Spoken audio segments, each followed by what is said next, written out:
Hey guys, I'm Shawn Cheek of WebPianoTeacher.com. Welcome back.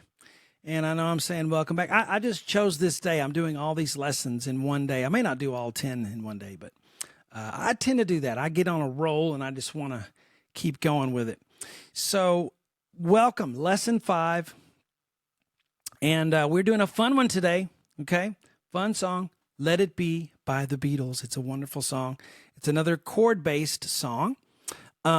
It's it's sort of like Lean on Me as far as, you're playing chords with it. It's in the key of C. So I want to stay in the key of C for a little while so we really get used to it and then look at some other things. But how are you doing? I got to check in on you. This is lesson 5. If you're just starting on this lesson, what are you doing? You need to start with lesson 1. Okay. There's a lot of good stuff I say in the other lessons you need. You can't just skip over it. And you can't say, well, I already know some stuff. I'm just going to jump in on lesson 5. Nope. You're missing some really good stuff. Because if you're doing the beginner lessons and you're watching tutorials, it's because you know you're missing something. You want to get what you need, and you're not going to get it here if you didn't, you got to go back. So lessons 1 through 4, and then we get to 5. Don't fast forward the video. Don't, skip a video. Do it all. I know I can ramble and talk a lot, but I'd say a lot of good things, a lot of wise things that I have from all of the years of teaching that I've accumulated. And you need that information if you're going to succeed. Okay? So how are you doing? Are you doing the say it, play it? That's in lesson 2. You should be really getting good at that by now. And you should be getting better at Lean on Me. Maybe it's not perfect yet. Maybe you're getting better. I always say when you can give yourself an 85 out of 100, that's pretty good. You can add another song, all right? But the thing is, we're going to keep playing these songs that we learned. This is the second cool song, okay? The first cool song was Lean on Me. We're going to keep learning cool songs, and I'm not going to have you, we're not going to play Lean on Me anymore. We're past it, because that's what you do in those books, right? When we were kids, and they gave us the method books, and we did one song, we beat it to death, and it wasn't even a good song. It was some made-up song to teach piano, and then we go on to another one, and then we beat that one to death, and then we never play it again and go to the next one. That's the worst way you can do anything. And yeah, you need to play fun songs that you enjoy, which is what we're doing here, but you're going to keep playing them. Don't stop playing Lean on Me, okay? For a long time, till you have a ton more songs. We're going to play it all the time. Did it ever stop being a good song? No, it's a great song today. So keep playing it. You're going to, maybe be tired of it sometimes, but keep playing it anyway, because I'm always going to give you new stuff. But a big part of your success is going to depend on you playing those songs you already learned, and don't stop playing them. Okay. All right. Let It Be by the Beatles. Let's look at the sheet. Look in the video description to get downloads for these sheets, and I'll send them to you. All right. So you're still thinking about, you want to do note reading, you want to do chord sheets, you want to do by ear. As we look at Let It Be right here, this is, my whiteboard method, but my whiteboard method I invented to teach chords, and it's actually from, reading music, traditional music notation. It's very similar to that. So that's why it lends itself to all ways of learning. And you still need to be thinking about which way you want to do, and we'll make a choice by lesson 10. So we're going to look at, chords again. We're going to look at the C scale that we talked about in the last lesson.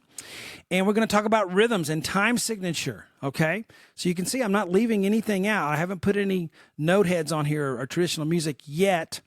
And you haven't missed out on anything. In fact, you probably learned a lot more than you would just from a teacher teaching you to read music.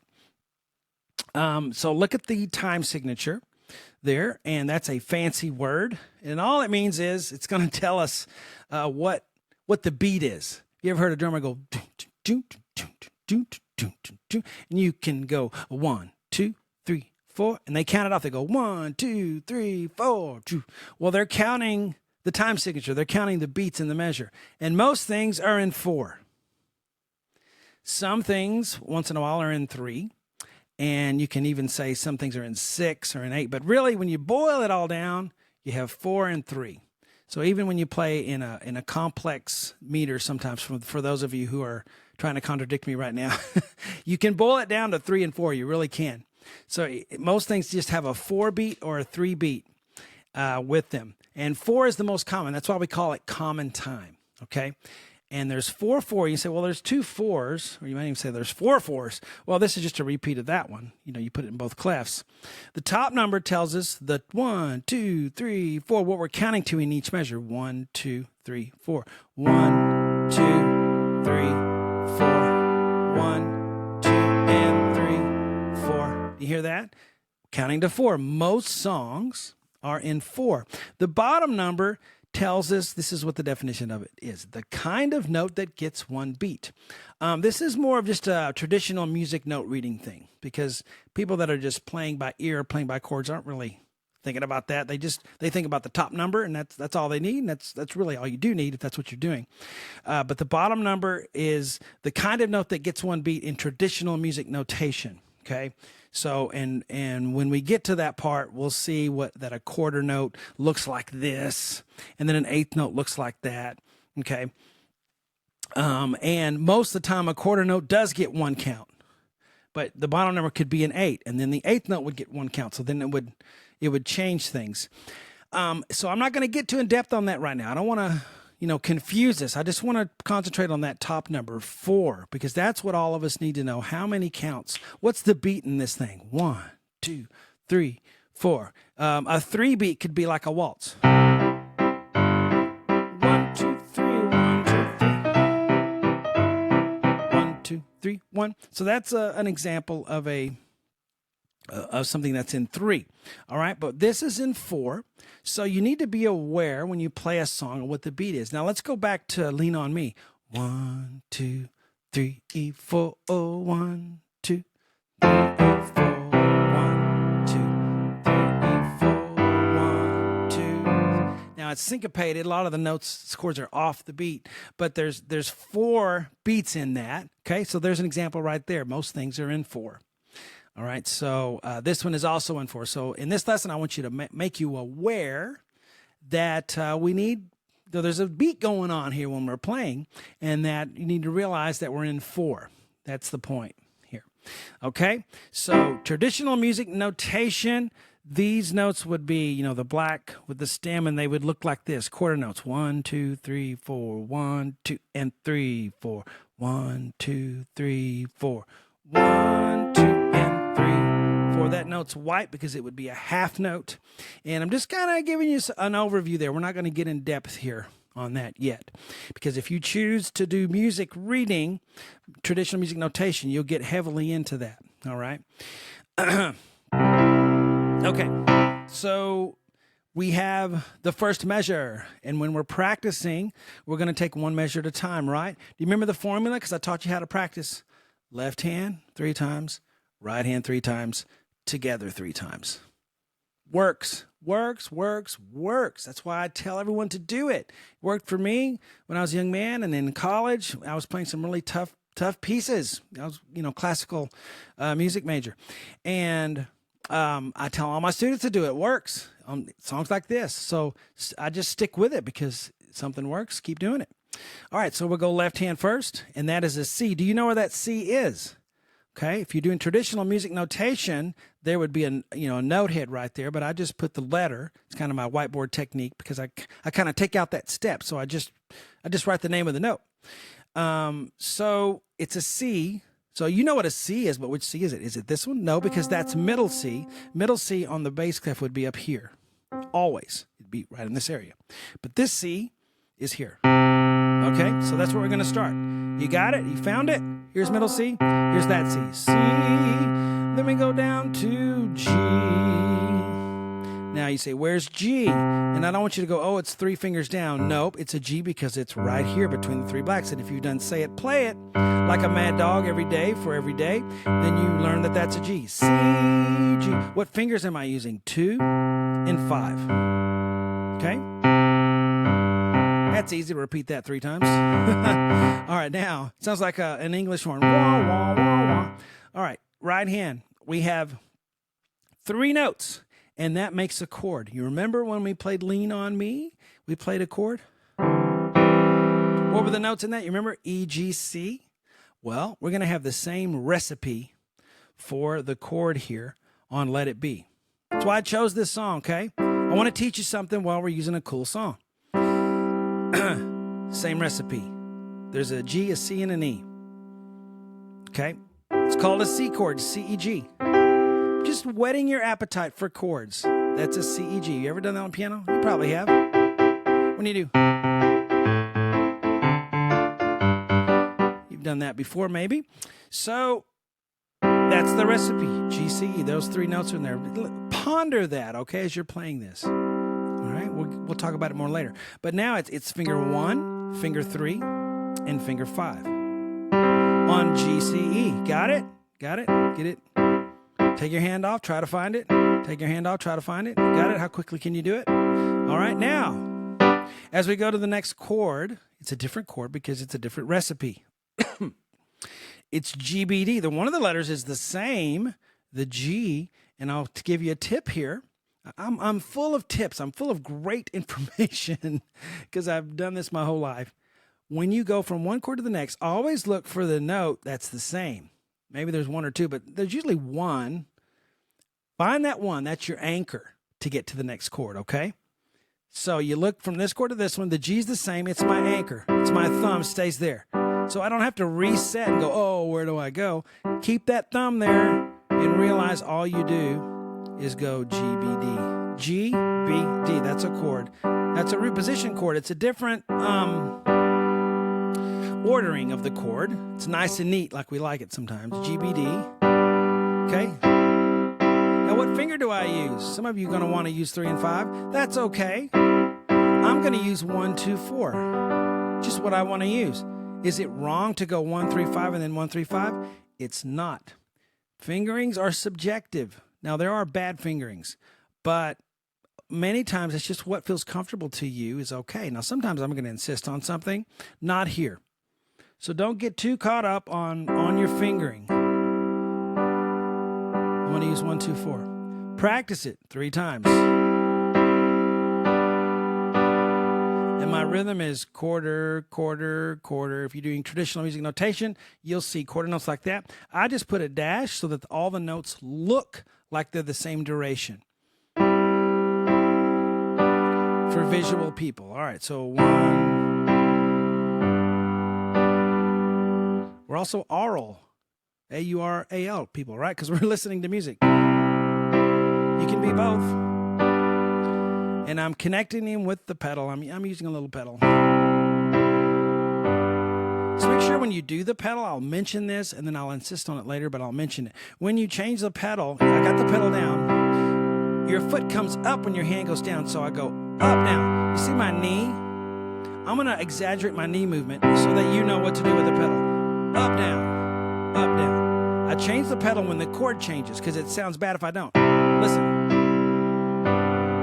Hear how bad that sounds? Some of you won't hear how bad that sounds because you're the one playing. But if you heard somebody else do it, you would notice and go, oh. But when we're playing, we don't tend to know how we're sounding. Kind of like, sounds like some people I know when they're talking. They don't know how they're coming off. So, but listen to it. Up, down. That's how you change the pedal. Hey, I may be one of those people. Don't know how I'm coming off. 3, 4. Okay? Later, we're going to name the chords. That's a C chord. That's a G chord, but I'm not going to insist on you knowing that yet. G chord. Okay, because if I rearrange that chord and I put the G up here, oh, okay, I see now. It's a C chord. C, E, G, the note on the bottom, the root note is the name of it, but you can't see that until you put it in root position. But when you get where you know chords really well, you don't got to put it in root position. You just know because you've played it so many dang times. There you go, C chord. G chord, that's the first part of Let It Be. Have you played it 3 times? Have you worked on it slow and done good reps on it? Okay, well now you're ready for the next measure. I'm taking so long on this because I know that you need to take so long on it. And if I don't hold your hand here in the beginning, you're not going to get it later on. Now, when you become an intermediate and advanced, you get used to how I tell you how to do things. You get on my website, and I'm just going. I'm just going because I'm assuming you're to that level. And if beginners get on there, they go, "Oh, slow down, you're going too fast." But I'm really not, because if you're a beginner, you need to do beginner stuff for a long time, and then you slowly, graduate to higher level stuff. But I know right now this is a beginner course. I got to go slow with you. I got to hold your hand. And that's fine. Just remember this and continue practicing this way, no matter which route you take later. Is the next measure. So I worked on the first measure. Check. That may be all you do today. Write in your journal. I did Let It Be. Measure 1. I did it pretty good. Only one measure, but I did it. Next day, what do we do? All right, so let's move on for those of you who are ready. Isn't that beautiful? They just wrote great songs. Great songwriters, the Beatles were. They didn't have... Now, I'm being honest here. Listen, let me finish the thought. The Beatles, they weren't the greatest singers. They weren't the greatest piano players or the greatest guitar players. They weren't the greatest entertainers. But they might have been the greatest songwriters. Okay? That was the magic, the songwriting. Oh, my goodness. They never go that far, and their voices aren't extraordinary. But the songs, how do you write that many good songs? That's what made them so great. This is a great song, and you're playing it. This isn't dumbed down, guys. This is what they play. Well, they might a little extra. It's pretty close. Okay, I kept it a little bit simple sometimes when I could have made it more complicated, but this is pretty much what they do. Okay. So I'm going to do left hand first. Remember I told you that? We do left hand first because it's always the thing people are afraid of. So let's do it first. So we knock the fear out. A, G, F. Do it again. A, G, F. I should have put a curved line there for my whiteboard method. I didn't, like I did over there. But I think you'll still get the gist, okay? Because my whiteboard method is partly what you see here, but it's also the other half is the lesson part, the demonstration. A, G, F. The right hand's A, C, E. 1, 3, 5 is what I'm going to use. See, I'm in the middle of the piano. And if you're struggling, going, "Oh, wait, hold on, slow down. I didn't see what notes you pushed." You don't know that the letters are. I'm going to call you out again. You need to do say it, play it more so that you can go, "Oh, A, C, E, boom, got it. Boom, roasted." There we go. Dun, dun. And then I just do A and D. My A is on my thumb the whole time, so notice that and realize it and let it help you. A, D, 1 and 4. Okay. Left hand. After I do my reps, now I got to put them together. Now, sometimes you can do separately a lot and then put it together and go, "Man, I'm terrible. I can't even play my hands together." That's how everybody else feels. You're not the only one. Everybody else has to go through that too. So quit whining, quit crying, and keep working at it, and you will get it. Okay? You're not going to get it in maybe a couple of minutes, or sometimes it takes a couple of days for certain things to get your hands playing together on this and especially some other things. I pedal each one, guys, because the bass note is changing, and the pedal needs to change on those because you don't want this to mix. Bad. So change. I'm exaggerating my knee so you can see what my pedal's doing. I even pedal that one. Okay? Great playing can be ruined by poor pedaling, sloppy pedaling. So don't do that. Pedal. I go up, down when my hand goes down. Up, down. If you'll say up, down out loud, it'll help you get used to the technique. And then once you get used to the technique of pedaling, you don't ever have to think about it again, but you did in the beginning. All right. And let's say you're just having a hard time playing the notes. Don't worry about the pedal yet. Just play the notes. Now what do? I practice I practice hands together on that measure. Now we put them together. Like your Legos. Remember, Legos have all these packages, and you do one Lego set in one package to the other, and then you put them together, and it's so exciting. Oh, now it's looking like the spaceship, whatever I'm working on. And that's what we're going to do here. Now we're going to put measures 1 and measure 2 together.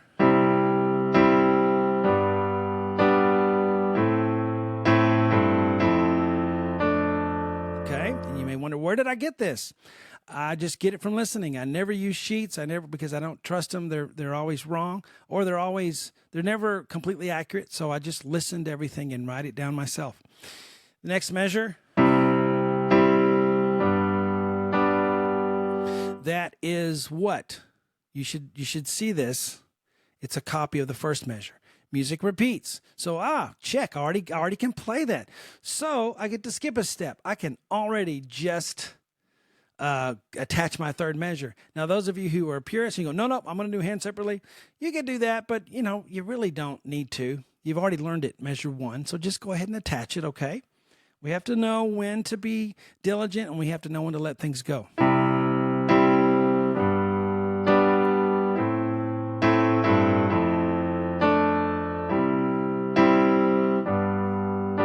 Can you sing with it? When I find myself in times of trouble, Mother Mary comes to me, or Mother Mary comes to me. Fix my pedal. It's slipping away from me here. There we go. Now, the last.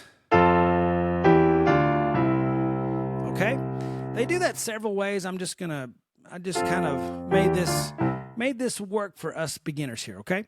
Left hand, F, E, D, C. Do the left hand by itself. Don't pedal that and sound like this. Keep harping on the pedal, because if you start pedaling that way where you over pedal, it's really hard to stop doing that. Ask any of my longtime members. They go, oh, Shawn won't shut up about the pedal. Because I want you to sound good. I don't want you to do all this great stuff with your hands and then ruin your playing with over pedaling. E, D, C, 2, 3, 4, 5. When I talk about the pedal, I'm talking about the pedal on the right side. Most pianos will have 3 pedals. The one on the left is called the soft pedal, and it on a grand piano it moves the whole mechanism over so that you're not hitting all the strings directly. And it's softer that way. On an upright piano, it'll actually move the whole action away from the strings, but it makes it softer. The right pedal is the one I'm talking about when I say I'm pedaling, the damper pedal. The middle pedal, no one uses. Okay? I've never used the middle pedal. I know how it works, but maybe we'll talk about it one day, but the middle pedal, no one uses. All right. So, F, E, D, C. 2, 3, 4, 5 to get used to finger numbers when I say finger numbers. Right hand, CFA. That's middle C, so we're in the middle of the piano. Do you see how that middle C is always here? Okay? And the left hand middle C is always here. That's kind of a reference point for you to know where you are on the staff. CFA, 1, 3, 5. Okay? So that's a different kind of chord than we started with Lean On Me. And it's also a different kind of chord than we started here. It's a different inversion, okay? If you have 3 notes, there's only 3 ways. This way, well, I won't say only 3 ways, but 3 main ways. This way, okay? CFA, 1, 3, 5. And then just 2 notes. That's just harmony, a duet. E and G with 3 and 5. D and F with 2 and 4. C and E with 1 and 3. Don't do this. Okay? You're going to want to do that like a little toddler. All right? Don't do that. Use the fingers I'm telling you here. Remember I said fingering are subjective, but sometimes I'm going to insist. I'm going to insist that you not do this. Use your other fingers. Use 3 and 5, 2 and 4, 1 and 3. And if you have trouble doing that, if you do your wrist a little bit, it'll help you get it. You feel like you can't make them work, they don't have any independence, write it first. But after a couple of days, not a couple of seconds, okay? Guys, you got to be more patient than that. Not a couple of seconds, not a couple of minutes, a couple of days, it'll start to feel better. Okay? 3, 4. Okay, we've lost our patience. We used to have to wait 6 to 8 weeks for a package when I was a kid. Order online. Get it in 6 to 8 weeks. Who knows if they got the check or not? Now we're mad if, it said same day delivery. It's coming tomorrow now, right? We've got to be able to have patience with ourselves when we're working on something, okay? So this is a great way to exercise that patience so that you can have patience for the rest of your day and everything else. Music is like that. It Helps. All right, now that's the chorus, which we'll look at. This lesson is getting long, but that first line, 2, 3, 4, 1, 2, and 3, 4, 1, 2, 3, 4, 1, 2, and 3. Now, you may have lots of pauses. You may have to stop a lot. So does everyone else. You say, well, Shawn, you didn't stop.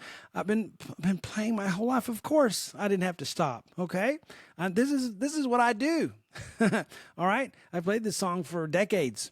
You're just starting it, and you're going to have pauses in there. You're going to have little things that you get frustrated about, but write it in your journal. All right, man, I'm having trouble with this. It's ticking me off. But write that in your journal, and then try it the next day. Try it the next day, and these things. The little gaps and spaces will disappear. The little technical difficulties, many of them will disappear because your body kind of just figures it out if you do something long enough, okay? It really does. Chorus. So that first part we just did is the intro. Is the intro of the song, but it's also the verse too, right? I love that when you can a song just uses a few chords for a lot of stuff. But the chorus is different, and I decided I had to make a decision. I'm going to put the chorus in here now. I'm going to put it in here, and those of you who want to do it, you can. I recommend it. But it makes it a long lesson, but, you know, we're learning, right? You're really wanting to do this if you're doing this course. So I'm going to give it to you straight here. Let it be, let it be, let it be, oh, let it be. And then the rest of it, you already know it. Just the words of wisdom, let it be. Okay? This is a little different. I wrote a little different for teaching purposes, and also I think they do play it that way at least once. Okay? So these are very accurate, but I do make little changes here and there for the sake of the beginner. All right? So that I don't dump too much on you. So let's learn the chorus. Deep breath, take a break. When you're practicing, take breaks. They can be a few minute breaks. You can take an hour break, okay? But breaks really renew your mind. Just a few minutes. It's a very important thing to learn, especially when you're getting frustrated. Take a break. Go get a fresh cup of coffee. There's my last swallow of coffee there for this, but... Okay, so yeah, and when you're practicing, when you set up your piano, your keyboard, don't put it in the middle of the living room where everyone watches TV. Okay, put it somewhere that's your own space. It may be a lot of work to do that, but do it. It's going to matter because you never want to not practice because everyone doesn't want to hear it. Because, I mean, no one wants to hear someone practice, right? Even if they're good. No one wants to hear someone practice the piano. So put it in a place, put your keyboard in a place that's your own space. If you have a keyboard that's electronic, great, you can use headphones. Then no one can be bothered by it, and you're not bothered by worrying if they're bothered by it. You need your own space, okay? Don't put your piano in the living room. Don't put... or where you're going to practice. Maybe you have a piano in the living room and you want to get a keyboard for somewhere else. That's fine. But the best thing is to be able to play when no one else is going to be bothered by it, okay? And it's your own time and it's your own space. And that own space will help you to keep doing it because your body gets used to being, you get used to, this is my space, this is my time for myself. And it just works well that way. Guitar players have it easier because they can just take their instrument somewhere else. But we got to set up, okay? So set up in a place that's your own space. It could be the difference between you learning and not learning. Really can. Chorus. This is a mega lesson, but let it be, let it be, let it be, oh, let it be. All right. Are we going to learn any different? No. We're going to apply the formula. I'm teaching you how to practice. Do this on everything you learn. All right. C, B, A. Since this is a pickup note, let it be. Pickup means it's just a chord from the last measure that's going to lead into the next full measure, okay? So I'm going to attach this. I'm going to go C, B, A, G, 1, 2, 3, 4.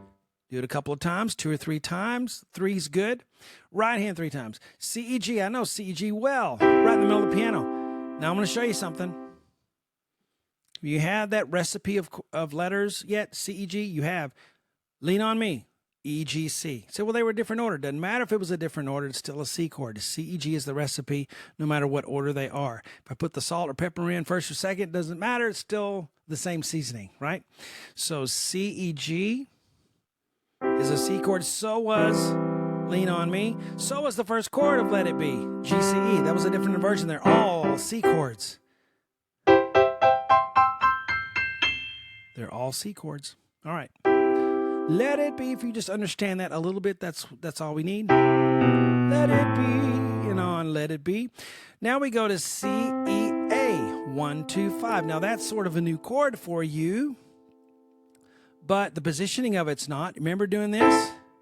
Remember when we did Lean on Me and we did this? That's what we're doing here.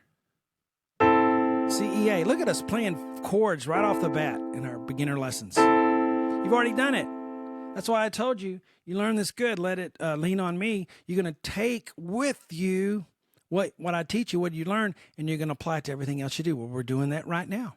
Every song is made of chords. You're not going to get away from these. And that's great because there's only a few of them. Once you learn them, you have them for everything. Let it be. So C, E, A. Then I'm going to do a chord C, E, G, B, a 4-note chord. I wondered whether to give you a 4, and I thought, oh, they can do it. They're smart. They're tenacious. C, E, G, B. It's a C major 7. If you want to know what it's called, no, you don't have to know that yet. Let it be. Let it be. I'm using 1, 2, 4, 5. If you want to use 1, 2, 3, 5, you can. You can do that. And if it's just too dang hard to play, just play, leave the E out and do this. Or,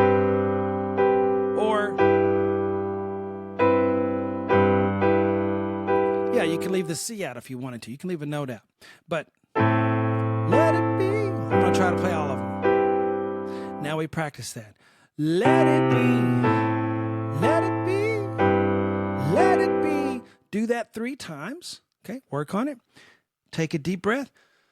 Now we're going to try the next measure. You may spend several days on this song, and that's expected. That's okay. Have your journal. Keep track of what you're doing. Keep track of your progress. Don't forget to play Lean on Me every day, too. Don't just play this one. Be, let it be.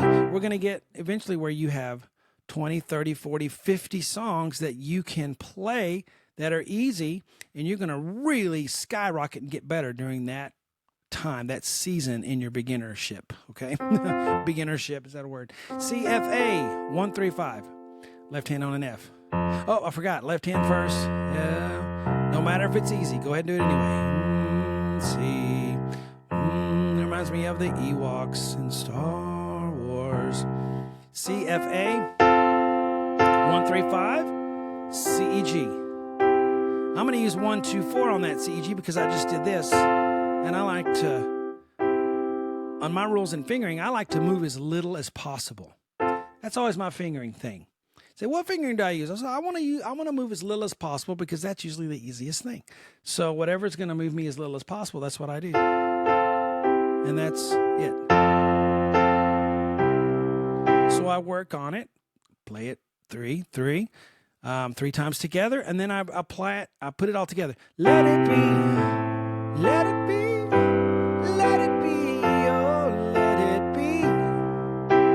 Wonderful thing about music is it repeats. There will be an answer. Let it be. Now I want you to look at this. Listen to it. You hear that? It's a lot like this. The above line that's not on the screen there. And it was F-A. Do you see that that's also F-A? It's just the A is bumped down here. It's an inversion. It's a flipped upside down way of playing it. That sounds different but the same. You hear that? Guys, you're not going to get this stuff from the falling blocks and the piano apps. You're missing so much. We need real people, real human teachers, and we're losing those, okay? I'm the last generation, I'm afraid, of Yeah, of people, being taught by real people, by knowledgeable people. My teaching line goes back to Franz Liszt, if you know who Liszt is, and Bela Bartok, who was a famous, and then Georgi Shandor, who was an Italian famous pianist and pedagogue, and that line of teachers. But great teachers are a great thing, and we're starting to lose that with all the technology. And as much as I like technology, I don't want to lose that part of it. And you're not going to get this stuff from those apps.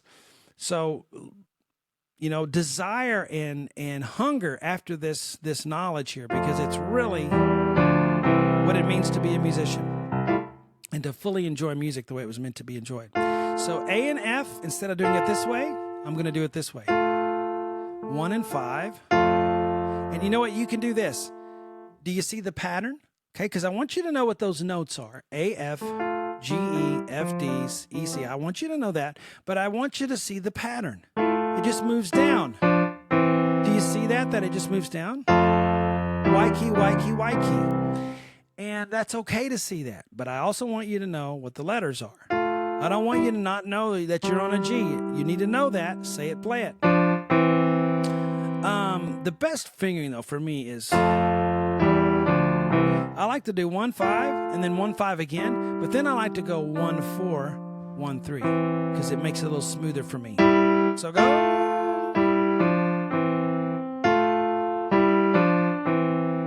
Yeah. So it's subjective there. You can play it how you want to. If you want to go 1, 5 all the way, I'm not going to stop you.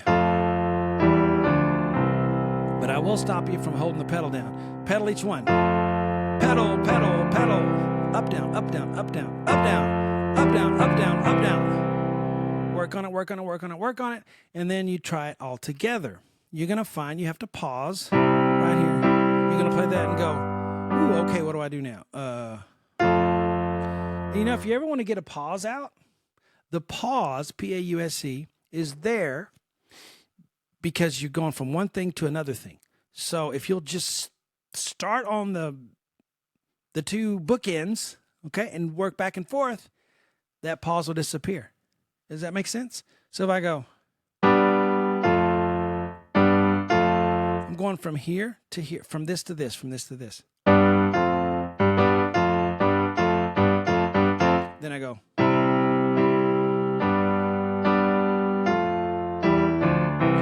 If you ever have a pause, that's why you have the pause, because you have one thing and then another thing, and you don't know what to do in between. You don't know how to get there.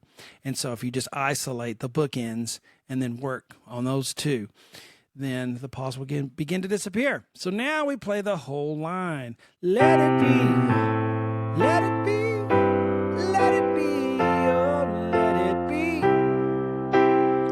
There will be an answer, let it be.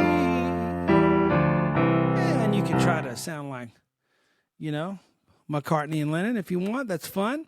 Sing along with it. And they got high voices. If you want to sing it lower, let it be, let it be, let it be. If you're a guy, let it be. I have a really high voice, which is great for singing pop rock music. I can, usually handle most of that stuff. So there's that song. So what do you have now? You have 2 cool songs you can play.